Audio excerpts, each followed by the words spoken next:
Hello guys! So, katatapos lang ng trabaho natin. So, for today, may nag-message sa akin. Shoutout po, Ma'am Chanel. Yan. So, ito yung kanyang profile. Follow nyo siya, guys. So, may lumabas kasi na profile has some violations sa kanya. So, yan. So, sabi ko sa kanya, click niya yung review details. Tapos, kinlik niya. Ito naman yung lumabas, error. So, profile has some violation o profile some violation advertising. So, minsan kasi guys, nakikita rin sa support inbox yung mga violation na galing sa yung violation advertising nyo dito sa inyong account. So, kapag ang gamit mo ay yung personal account at page, so easy way lang tayo. So, dito tayo ngayon sa aking profile. So, click nyo lang itong tatlong guhit sa gilid and slide nyo lang pababa at makikita nyo ang help and support. So, dito tayo sa support inbox. So, dito sa your alert, dito papasok yung mga violation ng lahat, ng pangkalahatan. Pero minsan, hindi nakikita dito sa your alert. No? So, balik tayo. Dito tayo sa Dito naman tayo sa insight. Ito yung pangalawang pagkakataon. Pangalawang way kung saan makikita.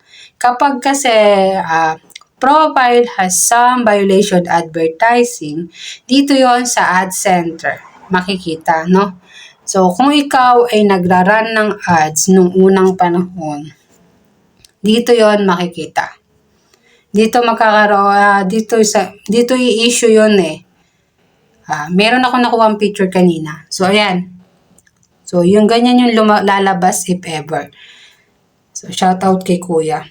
So, kung hindi nyo pa rin nakikita, pwede kayong magpunta sa Creator Tools or sa Creator Studio.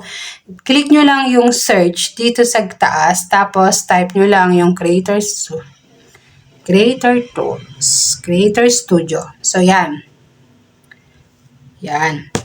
So, dito, direct kayo mapupunta sa Business Suite, Meta Business Suite. So, ito yung easy way kaysa pupunta pa kayo ng Chrome.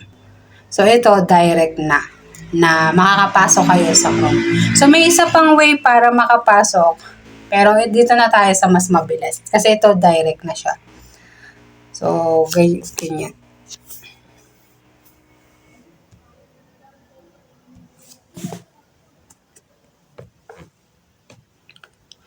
So guys, nandito na tayo sa ating monetization or nandito tayo sa ating Meta Business Suite. So ito kasi yung lalabas, direct na kasi siya. Once na sinerch mo yung Creator Tools, direct. So dito ngayon tayo titingin sa monetization.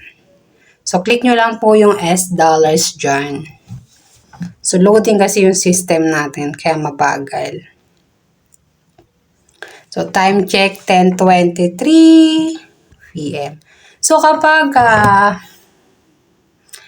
personal account yung gamit nyo, ganun din yung gawin nyo, mas madali pa. Kaysa yung pupunta ka dun sa business help center, get started, yung monetization studio, ganun.